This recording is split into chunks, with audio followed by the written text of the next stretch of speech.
video is sponsored by Frontline Model Hobbies, your one-stop website for all your modelling needs. Check out the store for special offers, pre-orders and also aftermarket accessories. Check out their website. A big thank you to Frontline Model Hobbies. Hello and welcome to this kit review on Hasagawa's A-4C Skyhawk. Now this kit has been around since the year 2000, so at the time of this video it's 25 years old. It has come through the market through a number of liveries and geezers, but overall for Hasagawa, and considering I've never built a Hasagawa from start to finish, it's a rather nice kit, and hopefully this kit review will actually show you how good it actually is. Now the kit instructions are simple enough. They can be slightly sort of like overwhelming when it comes to the amount of parts that they're trying to do on one stage, but overall they're not too bad. They are quite clear. It does give you a good colour reference, and also with the decal options as well, although you don't get an awful lot of stenciling. I'm not sure if the actual aerial aircraft actually did or not, but well, Hasagawa's given you what you've got. And what I was pointing to there is the livery which I will be doing. So, not bad. So let's look at the first main sprue then. As you can see, we're looking at the fuselage halves. Now Hasagawa have done, well, rather a nice job with the actual panel lining and the surface detail. It's fine, it's not entrenched, it's keeping with whatever scale that you can sort of like imagine it would be. But overall it is very, very nicely done. Flash wise, hardly any flash on this kit whatsoever, and considering it's 25 years old and the amount that's been produced, you would think that a little bit of flash would be creeping in, but no. Now the other sort of like other main sprue is the wings. Now the upper wings first. As you can see, the actual detailing is concurrent with the fuselage. A very good rendition on the air vortices, actually on the wings, and also you do get a considerable amount of detail within inside the actual wheel bay doors. With the bottom side of the wings, you do get a one piece, including the fuselage. Now the actual detail you get in the wheel wells is rather nice. There's a lot going on in there. And with some careful painting, you can get quite a lot of detail from that. You got the optional slats, you got the flaps as well. You can have posed, open or closed, and really it does give you a bit of life to the actual Skyhawk, also including the actual air brakes. Now looking at the other parts of the actual kit, you're looking at the horizontal stabilizers. Again, the detailing is consistent with the wings and the fuselage.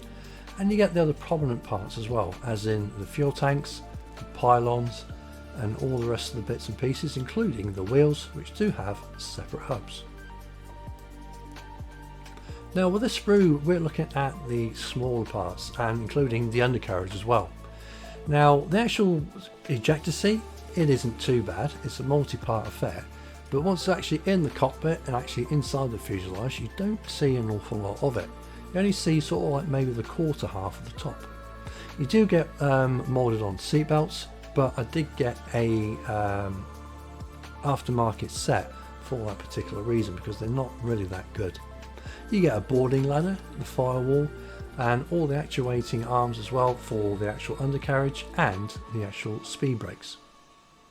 Now with this part here, you do get the front undercarriage along with the actual main cockpit. Again, concurrent with the main wheel bay, you do get quite a lot of detail. You do have the spine actually on the actual sprue itself to denote a different version of the Skyhawk if you so wish to use it. But overall, the actual detailing within the instrument panel, the combing and everything else, it's rather good.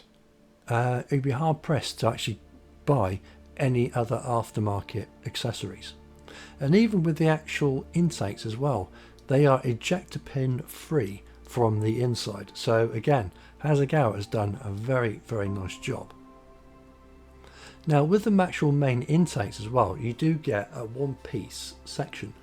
Now this can be problematic for maybe a beginner painting wise, but if you do it carefully and maybe use a brush for the actual fan blades, you really shouldn't have a problem.